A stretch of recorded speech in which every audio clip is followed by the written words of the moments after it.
the trending entertainment stream. I'm PM Asher. I'm Brad Loxton. How is everybody doing today? And like always, like every Friday, today we're going to talk to you about Dungeon Defenders 2.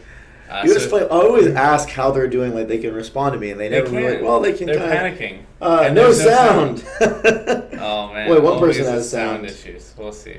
Cool. So today we do, like always, we have some fun reveals for you guys. We actually have a reveal for a reveal, and then we have two reveals for reveals. Oh wow! So it's kind of like Inception, but for reveals. I'm learning about these reveals right now because I was not a good he doesn't producer. know what we're talking I didn't about. get the good brief beforehand, Right. So I'm gonna improvise and look surprised because I don't even know what we're talking about. But so first of all, so what you can see most importantly in the top corner here is one of the new pets that we're working on. I believe this is our animator Mel. He's animating a new pet for you guys that does not have a name yet. So you guys can see that it looks really, really cool. So hopefully you guys like it. So I will tell you a little backstory for this pet. I don't know how this pet is being implemented now. This is one of the pets that was going to be an evolution for Flickerwick. Oh, right. And Bitterwick. Yeah. And I think it was going to be called Bitterwick, but since we're like not necessarily doing evolutions for all the pets, he may be put in as Bitterwick as a different pet or something else right now. So we're not sure exactly how he's going to be implemented, but you can look at him and he's really cool. And that's your fun inside game dev story. So when the game's like 10 years old and you're like, I have this pet, you're like, at one point he was supposed to be an evolution of Flickerwick. Oh man, the joys of being a game developer. Sometimes we don't even know what we're doing until we actually decide to do it. We make cool stuff though.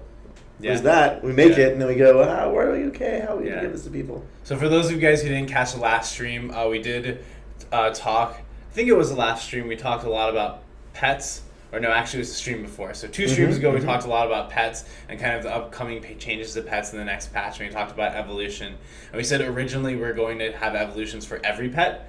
And then we realized that was just kind of over ambitious. So we'd already created what we thought the evolutions for every pet would be. And then we realized, well, now we'll never make another pet and we'll always just be making evolutions.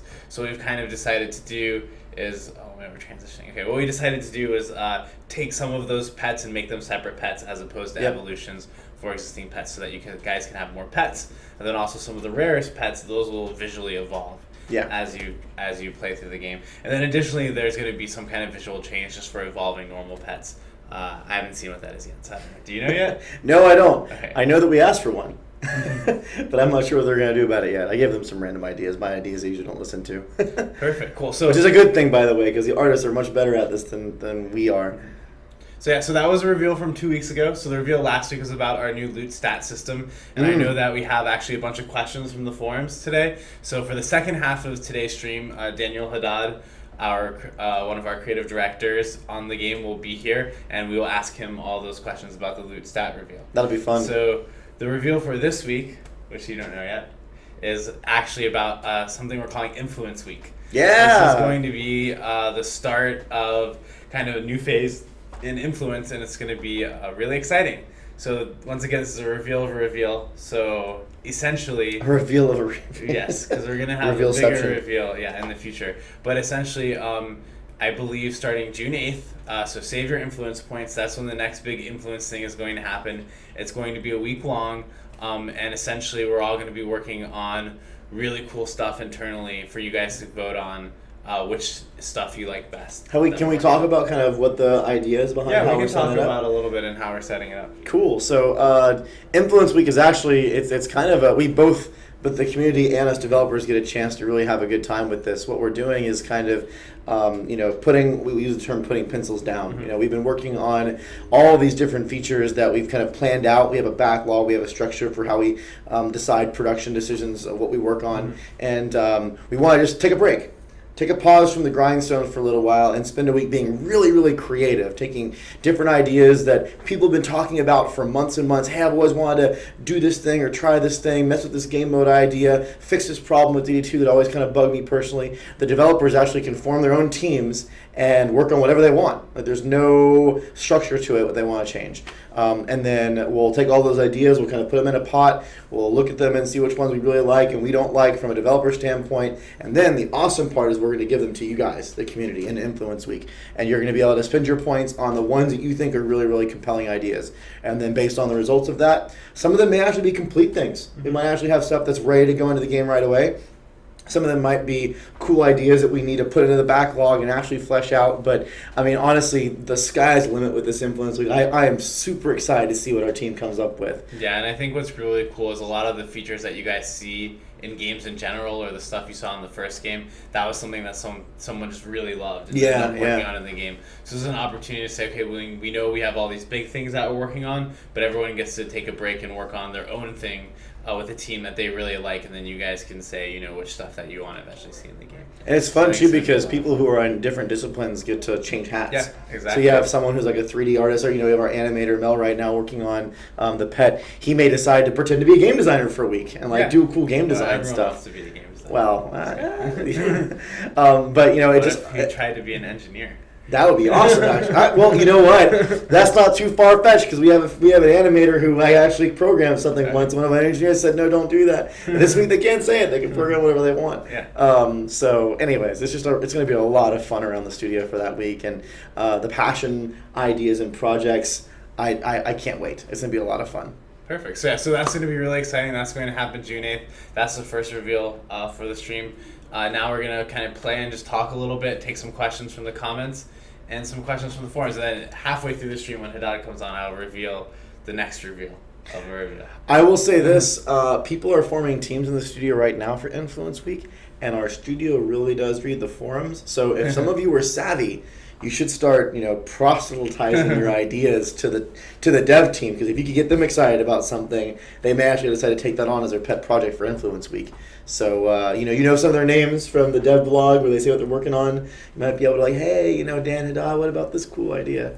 Maybe you get some traction with them. Mm-hmm. So perfect. So time to go through some questions. Our first question was from Tata8699. He says, since Dungeon Defenders 2 is a co-op game, do we have any plans to add native voice chat to the game? You know, that's a really good question. Funny, I actually just talked to Phil about this a little while ago. Maybe something we can do a poll over, or I don't know, maybe an influence vote. Right now, we didn't plan to add native voice chat, because a lot of the surveys we've done in the initial stage of the project and the discussion we've had with the community is that most PC gamers have their own voice comm solutions. They either use Steam voice chat or Skype, or, you know, they'll have their own TeamSpeak server, or they'll have their own Vint server, and it didn't really seem like a big value add for the time it would take us to implement it versus some of the other features we've been working on, you know, adding in, you know, new pets and things like that. So I would love to get some indication from the community on how much of a value add this feature would be. You know, we don't have a problem with integrated voice chat. It's kind of a cool feature. We certainly could do it if it was something that was really important. Right now, it's not on our schedule, but I think if that's something that you're really passionate about, you know, getting us some perspective on how many people in the community really want it could help us make a better decision there.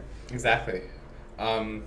And of course, on PS4, if you play the game when it comes out, it will have voice chat. That's to PS4. And there are people who use voice chat on Steam. I know I've done that before, using the Steam voice and those little chat channels. So people will do that as well. That's one of the decision processes. So perfect.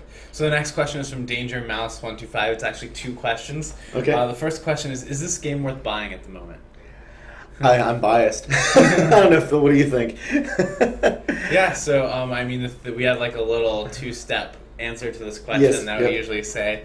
I don't know which order the steps are supposed to go in, but the first step is that we think the game's fun right now, and if you're looking to play a fun game and you're willing to spend $25 on a fun game, then we definitely think you should check Dungeon Defenders 2. It's a fun game with a lot of content too. You know, you find a lot of early access games that really give you a sliver. We believe we give you quite a lot of content right now. There's 12 maps. There's a boss experience. There's a really cool leveling system. There's a lot of loot. There's pets. How many maps are there?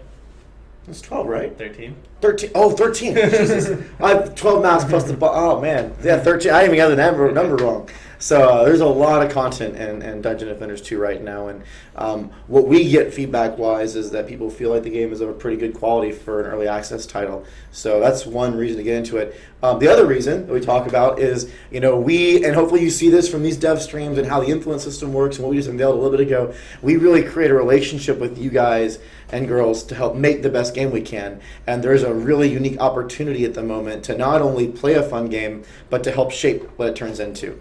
And we'll always do that for all of DD2, but right now some of those changes are at the core of how the game works. And we're changing the game a lot. A lot. The skills through system, for example, this loot and stat revamp that we're doing, you know, really changing the way stats work on our items. A lot of that's coming from feedback from our early access players. And, you I feel like I repeat myself when I say this phrase, but I still think it's a good way to put it. We're not in early access for bug fixing. We have a QA team for finding bugs. We don't really, we welcome the bugs you guys find, but that's not the purpose. The purpose is to get feedback, make dramatic changes, and make the game the better game that you guys want. So we think if you want to be a part of that and that really excites you and you want a really fun game, maybe participating and supporting us in early access is the right choice. Exactly. So the second question from Danger Mouse 45 is, will it be fully released this year? We really follow that motto of it's going to be released and done when it's done. We look to you guys to tell us kind of how we're transitioning through early access, and when all of us collectively, I don't just mean us as Trendy, but us in the community go, you know what, this is a really good spot for the game. We all feel like it's at a point where it's arrived at a certain plateau, and then we can turn it out of early access and bring it into its next stage of development. So that's kind of a thing that we get decided together. So you let us know, and we'll make that decision at the right time. I think the question is, do you feel like it's ready to be released? I know right now everyone says no. We're not there yet. Yeah. So, and that's a great way of putting it. So we have a question from Slick XL. This one I'm actually going to hold until Haddad comes on. Oh, cool. So guys, if you have some very specific like balance or stat related questions, feel free to ask them, and I may punt them off until Haddad comes on to answer. This one was about Ubers and balancing going forward. This next one is a question from It's Fun Play 12345, who wants to know, how long will you be able to buy the collector's edition? We haven't announced how long that's going to be available yet, but I can tell you that it's not going to be available forever. We have some really cool rewards in the collector's edition that we created. We actually made that content, and actually some that we still have to make. I know we still have to do the tower skins. We made that content as kind of a thank you for supporting us in this stage of the development and being such big fans. We do that through the currency that we give you, so you can buy a lot of cool stuff in the game, but also so that you get this really exclusive look, the Dragonfall costume that just show, hey, this is someone who was involved in the game at its inception. So we don't have a termination date. It's not going to be like next month. There's a little bit of time, but we are going to decide to remove that eventually. So if that's something that excites you and you want to be a part of that, I would encourage you to maybe get involved with that sooner than later. And I will promise you guys, we will give you a heads up. We won't say, oh, it's gone now, but we don't know how long it'll be. No, I'm kidding. That's like, it's right now. Press no! the button on Steam. Okay. The next question is from Vaping Graven, who wants to know, will we get an option to set item rarities that get auto-sold after they drop? Actually, I don't know. We haven't really talked about that. It's a cool idea to be able to manage your, inventory. I don't know. That's a good suggestion. My comment would be put that in the forums as well, because we gather I think I've talked about this before. We get a report from the community for all the different suggestions that are coming up, and that's a really good way to solidify it. I do know that we're adding things like filtering and better controls for how you manage your inventory. We did that in actually one of the last patches, where we added a little more depth in how you control and see what's in your inventory. And we do want to do steps, maybe something from Influence Week, taking a step to making you be able to manipulate your inventory a little more cleanly. So that's actually a really compelling idea. And I think there's one thing to remember, that with the loot stat revamp that's coming out in the next patch, it'll actually make it so that the rarity does not correspond with tier for an item. So you may find a legendary when you're level 5 that's less powerful than a powerful item when you're level 10. Yeah. So the ideas that you're talking about being able to control filtering items better and those sorts of things are definitely mechanics that will probably find a way into the game in the future. But that very specific example of how rarity works is actually going to change when we release the next patch. That's actually a really good point, because we're shifting, shifting would be the wrong word. We're trying to reshape the way that you digest power and stats on items to make it a better experience for you, honestly, so you feel like really cool upgrades are happening when you're leveling up. And Dan Haddad can speak to that a little more. I know he gave a presentation on it a week or so ago. When we do that, the kinds of things or the types of filters or decision points that you need to make may change. We'd rather see how those decision points change and then create features around them to make them work better. Exactly. That's a really good point. So here we have a question from Honey Badger DGS, who says, there's a problem with the C command in the game. Are we going to fix it? Honey Badger don't care. Sorry, I just love the Honey Badger thing. Honey Badger don't care. I didn't care about Phil's question. What was the question again? Sorry. Didn't care about his question? No, I didn't care about yours. Skip it. No, I do care. Okay. There's a problem with pressing C, so pinging is not working right now. Are we going to fix it? Oh, yeah, we should. I didn't even know that was broken. The QA probably do. Yeah, pinging should work. If that's I'll actually when I walk out of the store when Dan comes on, No. I'll hit C on the QA team, make sure that's bugged. Yeah, that's unfortunate because I really like the ping command. You know, when we first, I'm just now digressing, we first implemented the ping system. We used to have ping wars on maps. We try to hit each other with the pings. It was a lot of fun. So that's sad if it's broken. Perfect. So the next one is a question from JHM9G788792IFG. I don't know if he always has the same name. That guy. I always call him just JHM. A different string of... By the way, JHM, you should post what you would like us to call you out of all of the... Is it IFG or JHM? Well, what would you want to be called by? He always has some good questions. So he says, sometimes specific tower ranges can be impossible to see if towers are in groups. Oh, yes, they are. Do we have a plan to make this more visible? We do. It's not anything we're going to be changing in the immediate future because we have some bigger features we think that are going to be bigger value adds to you. We have a very specific plan on how we want to try fixing it. We don't know if it'll work.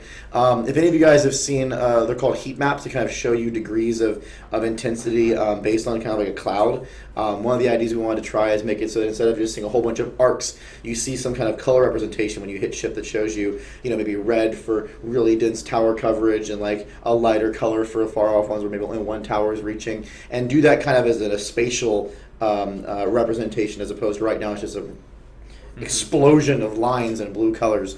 That's really a tricky feature to create because we have to do a lot of, some of it's math to figure out the different angles and ranges and then setting up the values and how we want to tier the colors and then experimenting with it to make it work well. If you have other, that's what we've come up with, those are our ideas. If you have other really good suggestions as you're using it, we'd love to hear that. It's a problem we talked about a lot when we did this current iteration. This is actually like iteration 2 or 3 of the system. But that's our next step we're thinking about trying. Let us know if you have other ideas too. And we have a question here from Drossler who says, do we have any plans to change the inventory system in the future? He would love a sort function rather than manually sorting everything. We plan to modify the inventory system. I talked a little bit before. I think we've added a little bit of filtering. We haven't added sorting yet. Sorting is something that actually I've seen a concept before. They were trying to figure out where to put the button and what it could do. It just didn't fit in the last pass that we did. We're going to continue updating the inventory system as we progress. But like Phil, you made a really good point earlier. There are still some changes that we're making to the kind of items that you get. We added pet eggs in. We added in tokens, chests. We're about to revamp the stats again and the way items work. And if we keep on modifying the inventory system while we're still making those changes, we may not be not using our time most efficiently. So as the items that we create and how they work and how you use them kind of settle, that'll allow us to make really intelligent decisions with your help on what's the best way to see your inventory the way you want to. So maybe something you see as we move through early access and beyond. Perfect. So the next question is actually a good opportunity to recap what our reveal was for all the new people who are on the stream. So this question is, when will the next initiative vote happen? This is from Vendor Fire. Yeah, so we announced here that we're going to be kicking off what we call Influence Week here in the studio. It's an opportunity for every team member and at Trendy to come up with really cool creative ideas that are not bound by production or any kind of restriction, anything they want to change about the game. And they're just going to basically go hog wild, pins down, do whatever you want for a week. Out of that, we're going to pick like the top 10 or whatever ideas, and we're going to put those up to the community to tell us which ones you like. It'll be an awesome influence foot. I've actually seen the visual comps. You see kind of a grid of all these cool different ideas that are going on, and you can put your points into the ones that you think are best. And based on those point values, we'll evaluate and bring some of those ideas into the game. It's going to be super, super fun. It'll be different. So just some very specific rules for Influence Week. Basically, all your votes are going to get consumed at the end of Influence Week, and you're going to be voting between, multiple different projects. So we can see a situation where, whoa, that hawk just flew right in front of the window. That's awesome. All right, we're going to see, it was huge. It was like the size of the window. Happens in my office a lot, actually. Oh, man. Freaks me out. So basically, we're going to see, which one was the most popular over all of them. And there's going to be prizes for the dev teams, inside the studio for the first, second, and third most voted. Yeah. So actually, you won't only be spending your points on maybe the one that you like the most. You spend on multiples. But you'll be spending them on multiple ones to try to get the order to be the way that you would like to see them. So I think it's going to be really fun. It's going to be really different. It's going to be the first time we've done it. We'll see how it goes. We'll see how it goes. We like the idea. It's a really cool idea. And I think you're going to see things on the Influence Week that we've never talked about before. Like really different kinds of changes and ideas to the game. Some small, some potentially big. We'll find out. It can be fun. So I have a question from Sir Norick, which says, I would love to pick up a 4-pack for me and my friends. Will you guys be throwing another Steam sale? I'll let Phil answer that. I mean, like we say in our Steam description, the game will be on sale in various promotions throughout its life cycle. So, yes, there will most likely be another one, but when will that be? That we don't have an answer to. Good answer. So, perfect. All right. So this next question is from Insane Tiggs, who wants to know, are you going to change the way we upgrade equipment? Because I feel like it can be quicker instead of just adding 5 things max. Yeah, we have a lot of plans for how we want to improve item enhancement. We've gotten some feedback about the comment that you're talking about right there. We've also gotten some feedback about, if you remember, there's an influence vote a while ago that we did. We were trying to determine whether we wanted to do more vertical progression or more horizontal progression. And even though the vote was very close, horizontal progression won. So even adding some more purpose and meat into what happens when you enhance your items is something that we're talking about. So in the future, expect that item enhancements actually going to have quite a few enhancements to it as we progress, both to address your concern right there and to add a lot more cool options based on what you do. Our next question is actually from Tata869, who wants to know, is DD2 planned to be free to play on release? Yes. So we are designing Dungeon Defenders 2 to be a free-to-play game. Our goal as a free-to-play game is to do what we call ethical monetization, where we don't monetize anything that's in the core game loop or monetize anything that gives you power. That's why we have cool things like cosmetics, maybe inventory expansion, that kind of stuff. We're not doing things like selling weapons or even selling boosts that allow you to progress faster. We want to let people who play the game really feel like that's a really cool, trusted experience. As far as when it's going to be free-to-play, we don't really have a date for that. We're going to do that when it makes the most sense with what we have in there. It may be during early access. It may be when we're out of early access. We're still trying to figure that out. Right now, we feel like we have a really compelling set of content and a pretty fun game, and we put it out there for a purchase to help support the development of the product at the moment. And as kind of a thank you for that, we give you some really generous premium currency as well as some really cool different rewards that you can only get during the early access program. So that's kind of where we're at and what our plans for free to play are right now. So the next question is kind of related to this, but about before that. Which is from Deju on Twitch. She says, what does pre-alpha mean? I think the game is pretty functional, but the term pre-alpha, I've never heard it used before. Yeah, so what's interesting is that those terms, pre-alpha, alpha, beta, they mean different things for different studios because they all have different processes. For us, we feel that pre-alpha indicates that our game is not really at a point where we have all the features we're really looking for to represent what we want the game to be. When we feel like the feature layout kind of fits a better... Phil uses a comment where we need to get enough pieces in, and then we can start messing with those pieces to create the best experience. While we're in pre-alpha, we don't feel like we have all those pieces in. That doesn't mean we don't have, when we go into alpha, we'll have all the pieces we'll ever have. It just means that we have enough to really start moving them around and setting them up to be in the best state. We go from alpha to beta. Beta really means, hey, this is what we want it to be. We just now are polishing and really trying to fix it. So that's kind of where we feel the state of the game is right now. Thank you, by the way, for commenting that you think it's really far along. That means a lot to us. Hopefully we can impress you even more as we continue to make it a better game. Mm-hmm. And I think one of the important notifications there about the name phrasing is that it's really weird to use these name phrasings with games as a service. Yeah. So traditionally in the video game space, if you switched from, became to alpha, that meant that you were getting close to feature lock. And when you switch to beta, that means you were at feature lock and you were just polishing. So those are the kind of phrases that we're kind of thinking to internally as we name what the state of the game is externally, but obviously that won't be the case because it is a game, as a service. So we will still be adding more features and stuff probably forever. But when we get to beta, that represents, in terms of shipping, what we think is the feature set that we want for shipping. Yeah. So if you want to know what will be in that, then you can check out our Steam page, and we have a list of all the features that we're planning to add for beta. Yeah. So, perfect. Or even just to get into alpha. Yeah. So, perfect. By the way, a boss fight wasn't on that feature list. We did it anyways. It is on that list. Was it on that list? Yeah, it totally is. Oh man, I thought we surprised everybody. No. Okay. Cool. Perfect. So, and then obviously, after beta and those things, there's a lot more content to add. So we may get into alpha with a couple features left, and then once we have those features in, we may switch to beta, and then after then, it's about adding content and polishing, and then making the game what you guys want to play. Yep. So it should be fun. Here we have a question from JHM9G788792IFG again. This is a fun question. This is, will we ever see legendary accessories in the game? Will you ever see legendary accessories in the game? I will tell you that one day we will make a legendary accessory. We are saving that legendary term for something that is truly extraordinary and exceptional. What that may shape out to be, we don't know yet because we haven't tried to make one. But it's where we really challenge ourselves to go way above and beyond what we're doing with the cosmetic system. It may be adding new audio into the game. It may be dramatically changing VFX that happen with the characters. I mean, who knows? Like, we haven't really. We decided to save ourselves to do that later on down the road. But yes, we will one day add a legendary accessory, and when we do it, we hope you'll think it's really, really just mind blowing. Perfect. So this next question is from Danger Moose 125. Not Danger Mouse.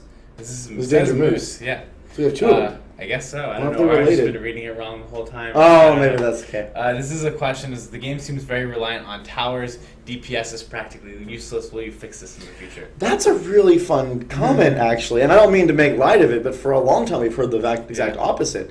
We've heard a lot of people saying that DPS is the focus and that there wasn't enough tower play. What our goal for that is, honestly, Danger Moose, is to provide opportunities for both playstyles. So if you really like playing as a DPS type character and that's what you want to do and you enjoy that, there's something really fun and engaging for you. If you want to play as a tower defense type player and you really like that strategy aspect, there's a way that you can play that and be really, really effective. And the skill sphere system that we implemented recently and how we're trying to shape Ubers and the large spheres that really change the way your character plays, as well as the way you use your stats on the small mediums. The goal is to allow you to slide your play style. If it's skewing one way or the other right now, that's actually really powerful for us to know. And as we continue forward, we're going to try to make it really obvious which direction you're going and how that affects your player. Oh man! Oh come on, iPass Butter. Oh, I said we're not allowed to be mean to him today. Oh shoot, really? He was gonna get angry. I'm gonna get angry. Okay. Throw the camera. Okay. Well, we won't get. You're doing a good job, iPass Butter. We're very happy of your efforts. Hey, you got up to wave 5. Betsy's pretty. Is that the That's Betsy because they don't have incursion? the boots anymore. Man, the Just Betsy. kidding. Betsy incursion is actually pretty tough. Yeah. Yeah. Well, so It's supposed to be at least. So we have about probably time for 2 more questions. Okay. Before we have to go. Cool. So this question is from Icy Knight, who says, "What do you plan to have as a max level upon full release? How many maps are you hoping to have?" Oh man. As far as max level, we're not really sure. We are looking at the time it takes to progress through our level curve and what we want to really have as a really nice smooth progression as you go through all the different pieces of content that we have. Right now it's at 25. It may stay that way. It may change. As far as maximum number of maps, same thing. We haven't really defined when we want to come out of early access yet. So, that's something that we're going to decide with you guys. We actually have a lot of new content we're still making, new game modes, new map content that we're working on. So that bucket, so to speak, of content will keep filling up, and eventually we'll reach a point where the features and the content really make sense for us to go out of early access. It'll be more than 13, so we're still building content there, but I'm not sure what the final number is going to be. And JHM9G788792IFG wants to know, will we ever be able to increase the max amount of bags you can have at once? More than you have right now. I think Yes. the cap is, 10? Something like that. Something like that. Potentially, yeah. I mean, it depends on what players are really wanting as far as bag space is concerned. This is actually the first time I've heard that the amount of bags we have in right now still aren't enough. I know we've raised that cap twice already. If that demand is still there, we'll keep on looking at how that affects the game and continuing to raise it. So, yeah, certainly we can. We've done it already a couple times. So here we have a question from Little Puttinator, who wants to know, once a player releases their first level 25 character, the tavern item or relic shop become next to useless. Will these serve more of a purpose in later updates? We've talked about that a good amount. That's a good point. We really feel like at the moment the vendors inside the tavern, what we designed them for originally was really more of a tip of the hat to DD1, and that's kind of the way we approach them from their design. We haven't really gone back to them and went, okay, here's how our game is progressing, especially at in-game or when you hit 25. How do we want to make them more purposeful? We have some really cool ideas for that I can't talk about. They're a little bit far off in the future because they're not really our focus at the moment, but you're 100% right. We agree with you. And if you have cool ideas for how they could be more purposeful, we'd love to hear that. We have some of our own, and we'll talk about them more in the future. So here we have a question from Victo0, who says, will we be adding an inspect player tool? That's Phyllis's way.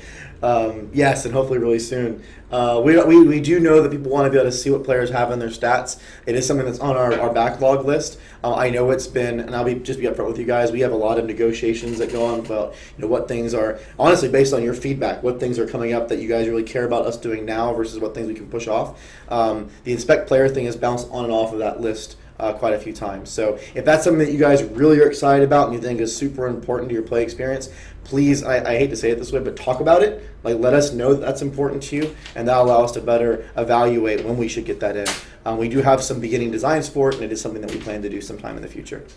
Perfect. All right. Well, thanks for coming on, Brad. No! Just in time. Yep. Dan's going to kick me out. Now I can't watch iPass Butter be awesome anymore.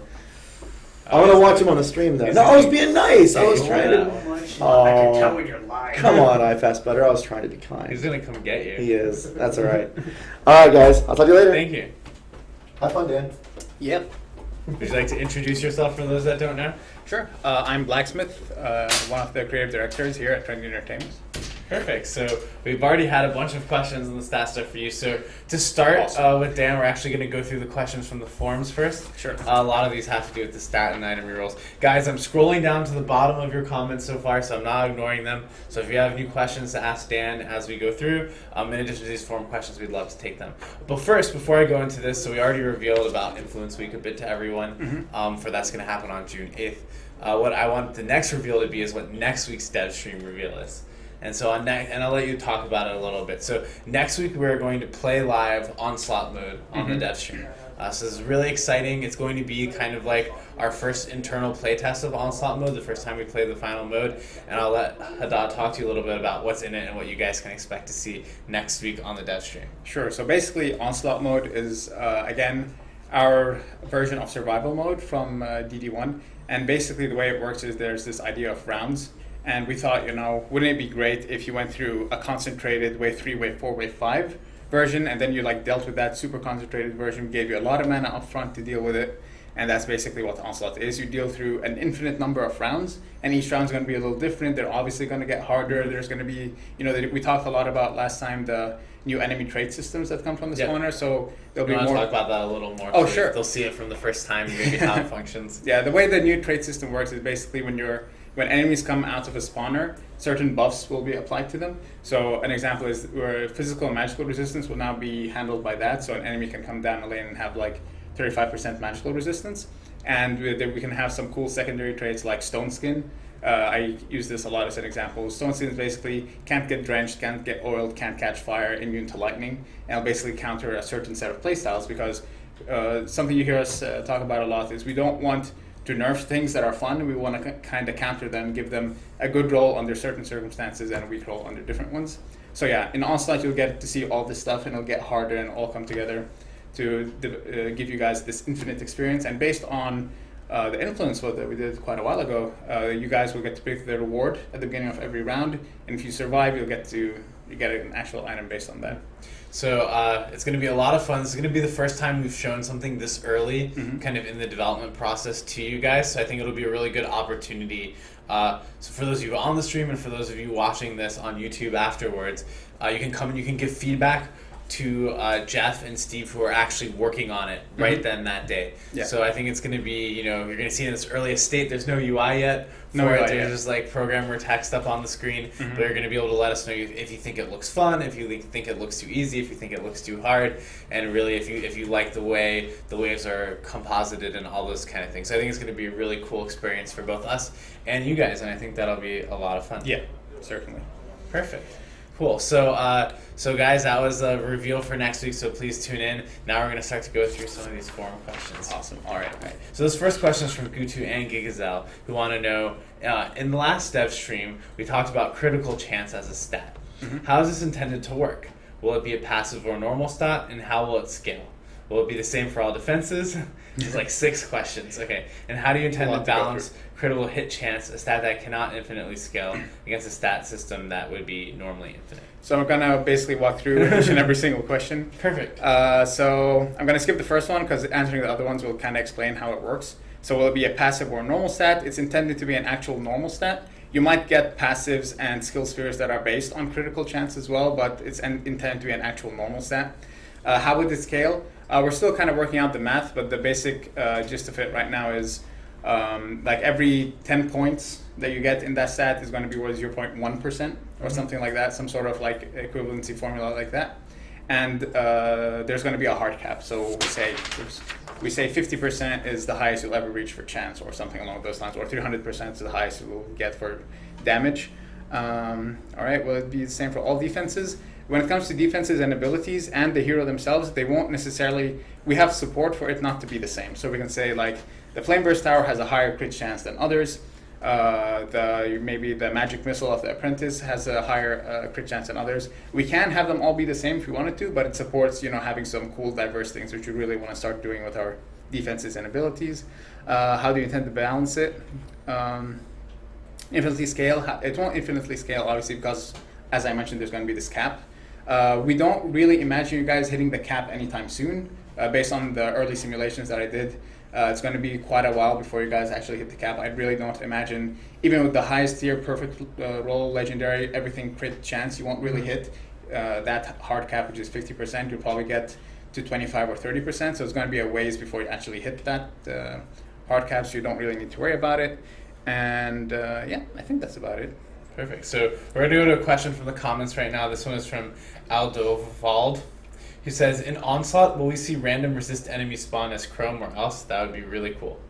Yeah, the idea of the secondary trait system is basically that, and it will apply to special enemies, right? So maybe a secondary trait can be Chrome. So when you get Gridlock or one of the other special enemies and they come out from that spawner, they will have their own traits applied to them. And the next question is about combos. And they say, will there be more combos than just the Lightning Aura and the Geyser Trap? We know combos are a cool thing and you guys really enjoy them. We want to introduce new ones, but there's a lot of stuff that we're focusing on. Obviously right now, loots and stats is a huge thing for us. The new enemy spawners are working on a bunch of other things we can't really talk about yet. We're focusing on those first, and eventually we're going to get to the combo system. Perfect. Okay, so here's a question from Icy Orca. This is from the forums. He wants to know, what are your overall plans in making the solo game more viable and fun for those of us who just like to do their own thing? So this is something we've been heavily looking into. I can potentially share some of the ideas that we're thinking about. Yeah. We're considering introducing a solo-friendly difficulty mode that if you're a solo-based player, you'll just jump in and play and you get to experience that. And obviously we're looking at the maps themselves, right? Some of them are really hectic. There's 6 lanes coming out from them. It's too much for one player to handle. So we're potentially looking at, okay, under this difficulty, maybe we shut down a couple of lanes just so that it's more manageable. So that's currently where our mind is to make solo play more fun. And that's the solution path we're kind of going down towards. If you have feedback on that, please share it with us. There's a lot of stuff we're thinking about for solo play. But that's one of the things that I can share with you guys right now. And I think I heard that Onslaught may be balanced a little better for solo play. Yeah, for Onslaught, we're obviously going to take solo play in mind because it's the type of thing that you might want to do. You have maybe 2 hours or an hour and a half or maybe an hour that you want to spend, and you just go in by yourself and you see how far you can survive, and there will be an option for that. Perfect. Okay, well, the next question from the forums is from Glazy, who wants to know, what made you decide to go with time-restricted content? For example, pet eggs or the token system? Right.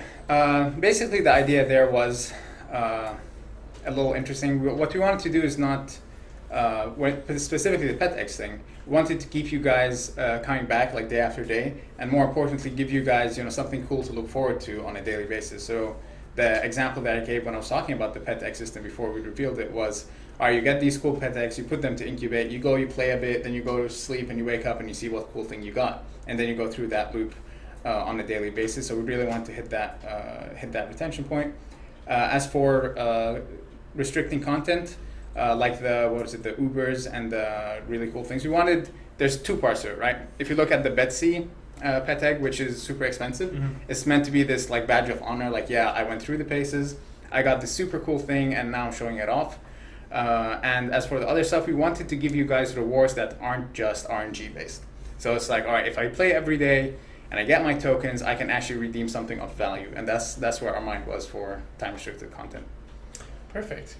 So we have a question from a couple people about, since Mercenary won for the influence vote for Onslaught, can you explain to them what the reward loop is going to be for Onslaught mode? What we're imagining right now is before you start the round, which is the concentrated 3-wave experience, you're going to get a pop-up that tells you, hey, would you like armor, pet eggs, pet consumables, some loot options. And you say, all right, I'm really looking for a legendary weapon, or I really want a certain pet egg.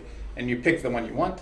and then you play the round, go through the paces, you go through that concentrated three-way thing, and when you win, so congratulations, we just rolled and you got this pet egg based on your choice, right? So it just helps you refine the choice pool, and then it rewards you based off of that. And then again, next round, pick something else. Next round, pick something else.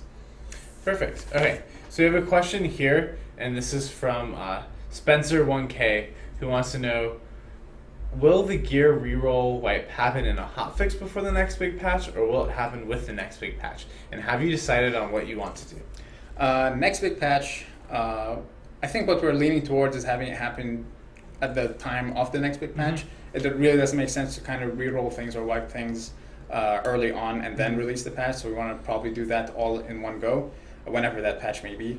And have we decided what to do? Not yet. We're still kind of investigating. If we can just re-roll items, we're going to potentially do that. But we really need the systems to start coming online for us to actually fiddle with it to see if it's possible. If it is possible, we're going to probably lean more towards a re-roll. If it isn't, we might have to do a wipe, and that's what we're thinking right now. And I think once again, guys, if you guys want to create a thread on the forum or maybe a survey and tell us what you'd prefer, reroll or wipe, feel free to do that, and we'll definitely take that information into account. But it's going to be some combination of the two or one or the other. You can expect that to happen with the next big patch.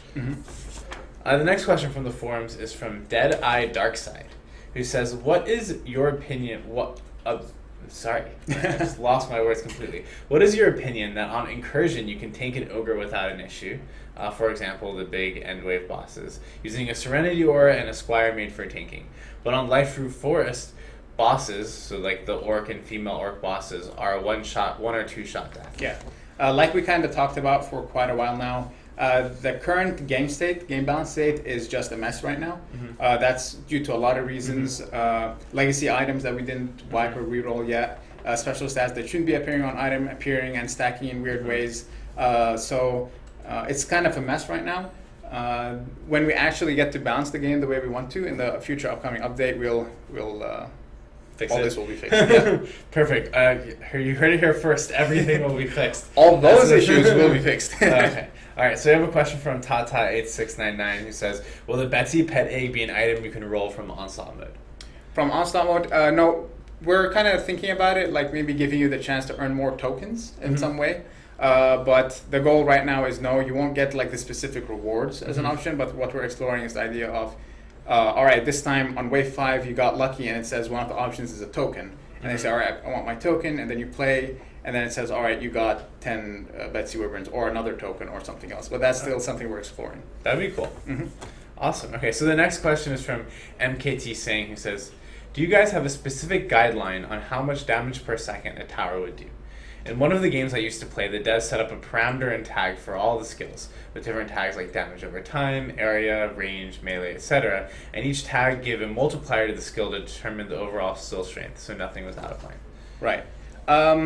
We do a lot of things. We kind of balance our game, and not ideally this way. Obviously, I would encourage you guys maybe to look at, maybe it's on our YouTube videos when Jay and I walked you through some of the tower changes that we did. We talked a lot about what role we want each tower to fit in. We didn't want to do a tag that either makes a tower powerful or weaker. We didn't want something to be this esoteric, want it to be a little cleaner and simpler. But the way we kind of balance it is, all right, what's the role of the tower? Okay, we know its role, so it's going to have strengths and it's going to have weaknesses. What is this tower good against? What is this tower weak against? And that is how that is basically what we balance around. Perfect. So I have a question from the comments here from Kitten Demon, who wants to know, is there any plans to adjust the tower HP on apprentice walls? I feel as though the HP difference between the apprentice walls and squares is too huge and makes the apprentice walls useless. Yeah, we know that the apprentice walls potentially are not as valuable as the squire walls. We were going to look into that. We have some ideas on how to make that better, but right now we're focusing a lot on the stats. Like I said, eventually we'll get around to fixing that. And so we have a question from Insane Tiggs, who says, "Are you going to change the challenges? Some seem a little too much. For example, the specific class abilities. Also, are there going to be challenges with unique rewards?" Yeah, that is a really good question. That's something that we've been actually talking about a lot. What we want to do is just potentially going to give an example. It's not something that we're actually going to do, but guys, this will happen in the next match. It's basically. I'm just kidding. The idea is maybe we do a collect them all achievement or challenge, where it says, all right, gather one of every single pet, And if you gather all of them, you get a unique version of one of the pets, and that's a cool reward for doing that. So we want to start doing these things. We're thinking a lot about it, thinking about how to make it happen, what would be cool, fun things. Obviously, pets are a very easy example. What are other things that we can do? So yeah. Get one of every weapon type in your inventory. All right. So the next question is from, let's see here. It's Fun Play 1, 2, 3, 4, 5. This is also about tokens, and the question is, will there be more to buy with tokens? Potentially, yes, in the future. If you guys remember, maybe when we revealed Ubers, we kind of showed 8 Ubers, but we only managed to get 4 done in time. The goal is in the future to give you more things that you can buy with tokens and have you guys decide what you want to spend your tokens on. For that update, MS14, our Pets and Dragons update, there was a lot going into it, so we couldn't really get as many things as we wanted in. But yeah, the goal in the future is definitely yes.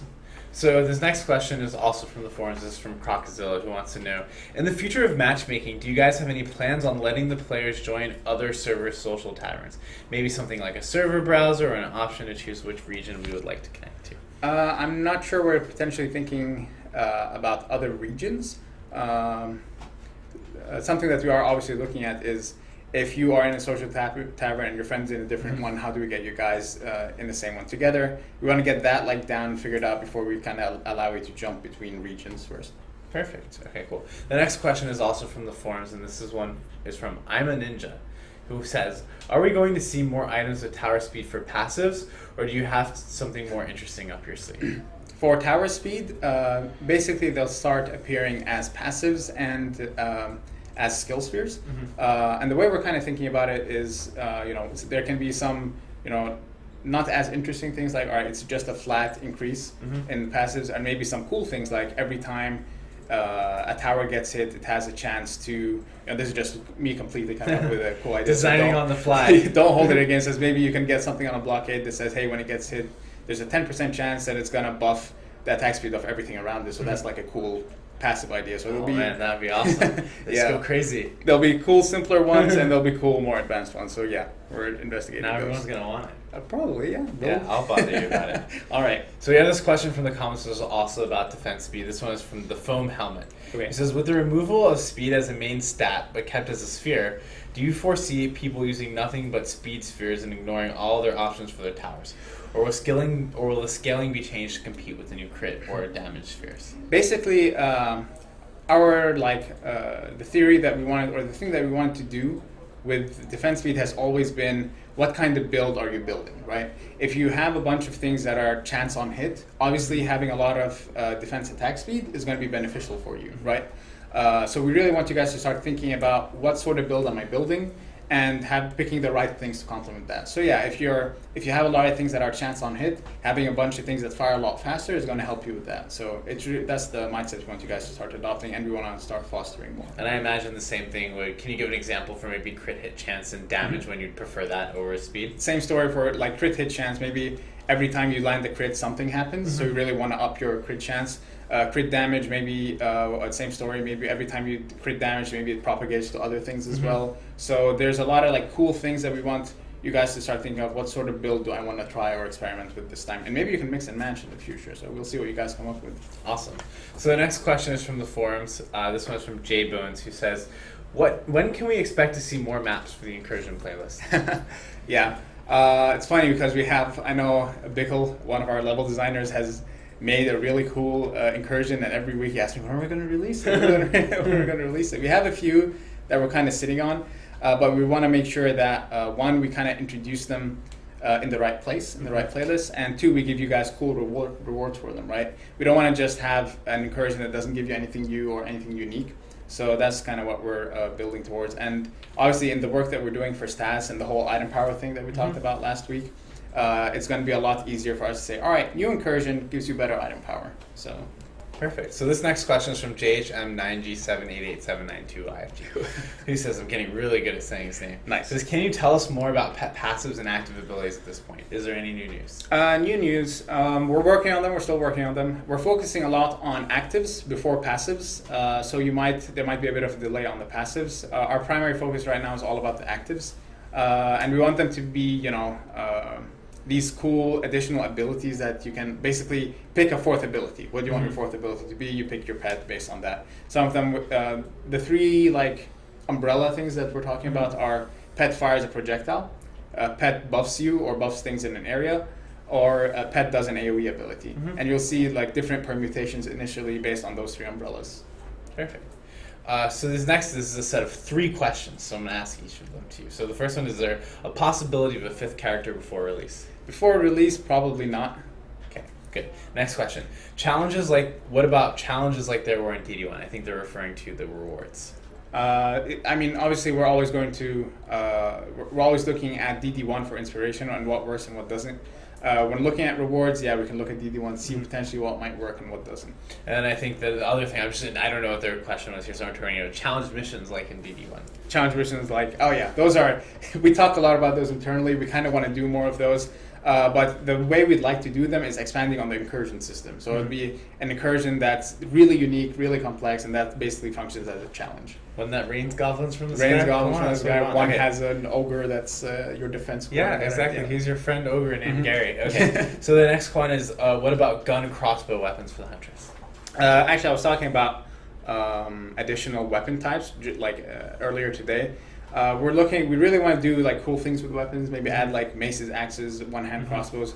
But we really have to be careful with that, or not in doing it because we know we want to do it, but about when we do it, because obviously if we're adding what hero is going to use what, it might make sense when we're going to add a new hero to do things like that. But yeah, it's on our minds and we're actively thinking about it.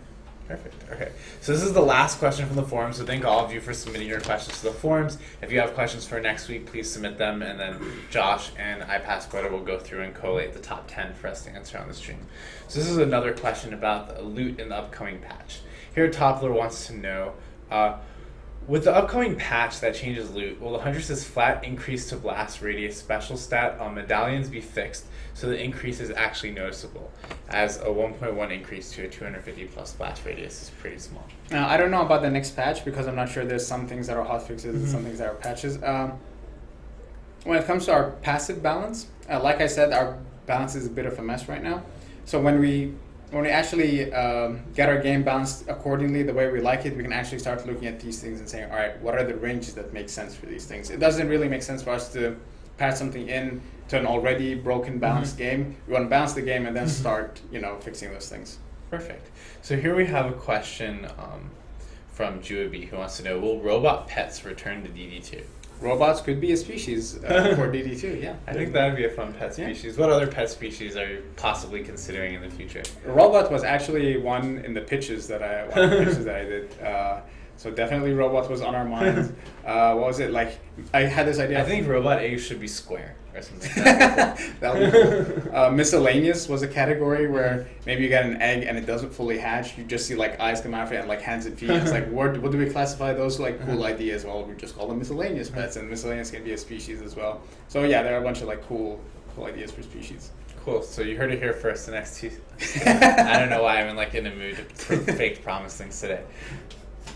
That's what I was like, I don't know why either.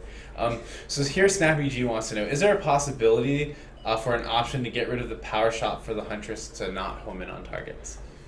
Not home in on targets. I'll have to see exactly what you're talking about. It's worth investigating, seeing what's going on with that. But yeah, and allowing players more refined control, especially on ranged characters, could potentially be an option worth exploring. So this is a question from Spontane Zero, and I think this is similar to one you answered before, which is, will there be other ways to obtain tokens, or will there be a way to obtain more than the amount we are every day? Right? Yeah, I think we get asked about tokens quite often.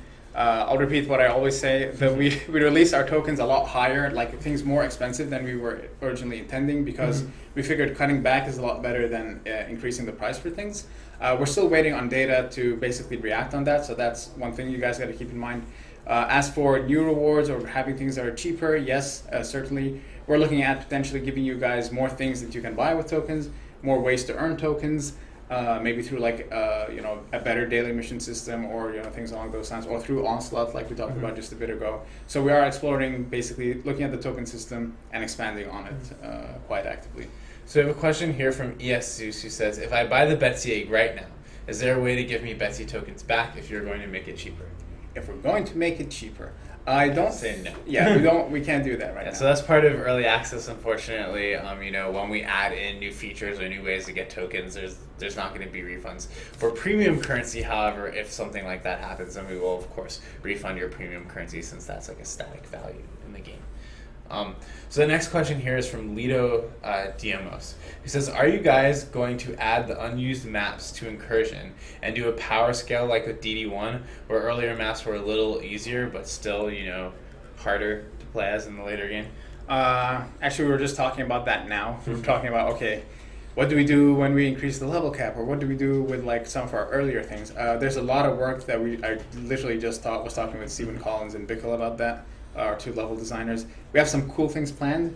I can't talk about them exactly, but we want to basically give you guys the option of playing as many maps as you can, increasing the difficulty for things, giving you more difficulty modes, and obviously giving you cool rewards for what you play.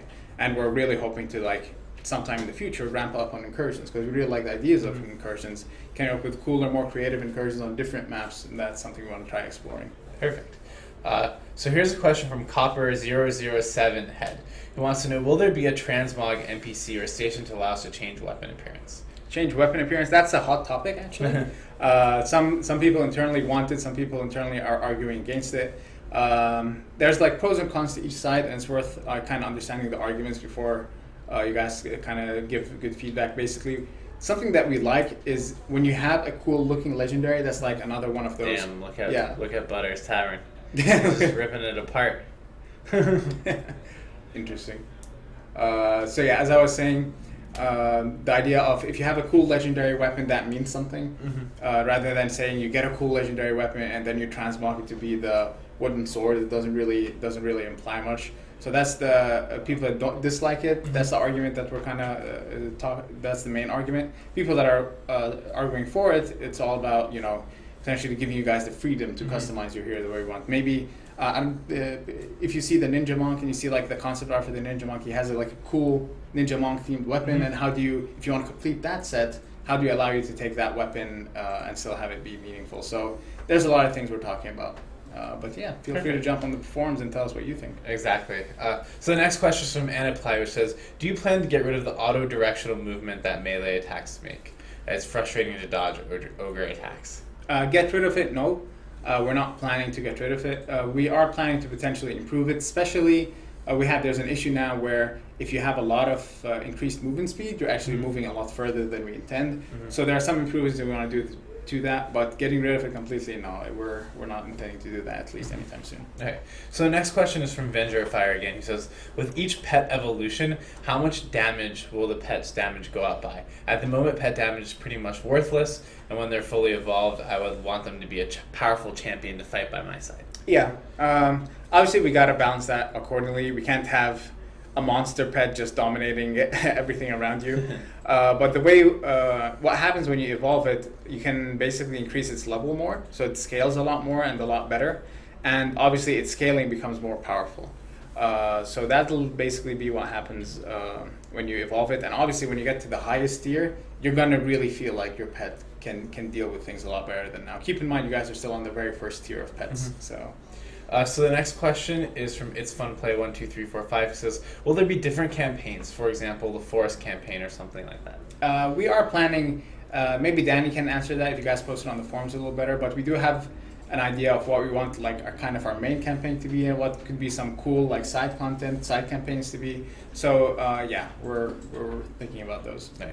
And this is the last question for the stream. So thank you guys for tuning in. Remember, our 2 reveals. June 8th will be Influence Week. That's when we're going to kick it off in the studio. Voting is going to happen after that. It's going to be really exciting. Hopefully we're going to work on a lot of cool stuff. I know Dad has some cool ideas that he's planning on working on during that time. And the thing is, please tune in next week for Onslaught Mode. If you guys can make it, and let your friends know too to tune in during the live stream, because we're going to be playing it live. And the feedback that you guys give us from that stream is going to be invaluable and kind of progressing on. It'll be the first time that we've play tested as a studio. So you guys are going to basically see the first time anyone gets to play it here, which is really cool. Yep. All right, so this is the last question. This is from Mfifo, who says, what is your opinion about necessary defenses? For example, the boost aura. a defense that is so good that it becomes almost a sin Yeah. not to use it in the end game? Is this intended, or are we going to fix it? This is not intended, and we are going to fix it. The problem is, like I've been saying almost every week now, the game state right now is a mess. We don't want to like hot fix some things and then completely change it. We're focusing on just one big fix that's going to fix most of these issues. And our intention is never for there to be something that you must put in. Like I kind of mentioned already, what we'd like to do is have you guys thinking of strengths and weaknesses, right? Boost aura is really good in certain cases, but really weak in certain other cases. And then it comes down to what case am I in, and what does my build support? Perfect. All right, guys, thanks for tuning into the stream. Have a great weekend, and we will see you next week for Onslaught Modes Reveal. Yep. Thanks, guys. See ya.